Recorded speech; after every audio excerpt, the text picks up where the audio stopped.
"Move it, Grandpa. Some of us have places to be." The teenager's voice cracked with fake confidence as his friends snickered behind him.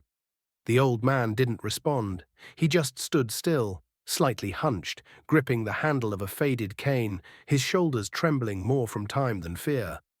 The line at the coffee shop stretched around the corner, but no one stepped in. No one defended him.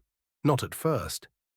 He wore a threadbare jacket, baggy khakis, and a cap that looked like it had survived 1,000 storms. The brim read U.S. Army, stitched in gold, but the letters were worn, nearly invisible. His hands shook as he reached into his coat pocket, fishing out a few crumpled dollar bills. Still, he waited. Quiet, patient, like he'd done his whole life. Behind him, the laughter grew. One of the teens mimicked a limp. Another said, "Hey, maybe he's waiting for rations."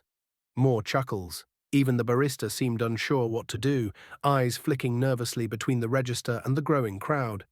But then something shifted. A man in a dark suit stepped out from a booth nearby.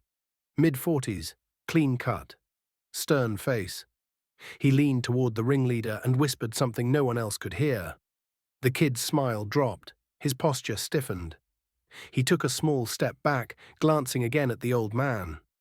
Another person, a woman in her 20s holding a laptop bag, lowered her voice and asked, "Wait, is that who I think it is?" The barista froze. Now all eyes were on the man who hadn't said a word.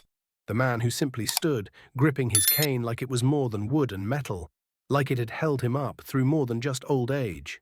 Someone finally said it. "That's Staff Sergeant Alan Briggs, Silver Star, 2 Bronze Stars, survived 3 tours in Vietnam, saved an entire unit pinned down under mortar fire." The words dropped like a stone in the middle of the room. The teen took another step back. I didn't know." But it didn't matter, because Briggs still hadn't turned around, still hadn't spoken. He simply moved one step forward as the line advanced, like none of it touched him. But it had, because he remembered every moment of being forgotten, of stepping off the tarmac after war into silence, of medals handed with a nod instead of thanks, of watching people roll their eyes at his limp instead of asking how he got it, of being called has-been more times than hero. The man in the suit approached him quietly, not to apologize, but to salute. Right there, in the middle of the coffee shop. "Staff Sergeant," he said with gravity, "it's an honor." Briggs finally turned his head, just slightly, and gave the faintest nod. Nothing more. But that was enough. The barista stepped out from behind the counter and said, "Sir, your coffee's on the house, and anything else you need." She handed him the cup with both hands, like it was a medal of its own. A woman behind him gently took his tray and said, "Let me help you find a seat." The teens? Gone. Silent. Vanished into the lesson they didn't expect to learn that day, because they had laughed at a man who once carried his brothers through gunfire, who had gone hungry to feed a team, who had written letters home for men who couldn't, who had watched friends die in silence and kept going. They saw an old man. But now they knew the truth.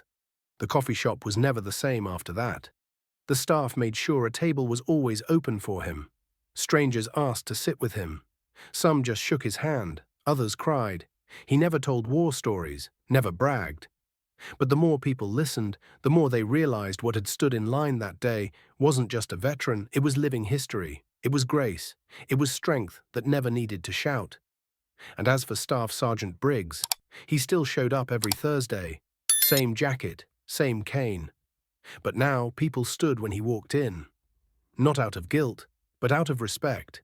Because in a world where voices grow loud and tempers grow short, one man taught an entire town that sometimes the quietest presence holds the deepest power. Before we wrap up this story, drop a comment and let us know where you're watching from. Don't just scroll, we're reading every single one. If this story touched you, don't forget to like the video, subscribe to the channel, and let us know how you feel in the comments.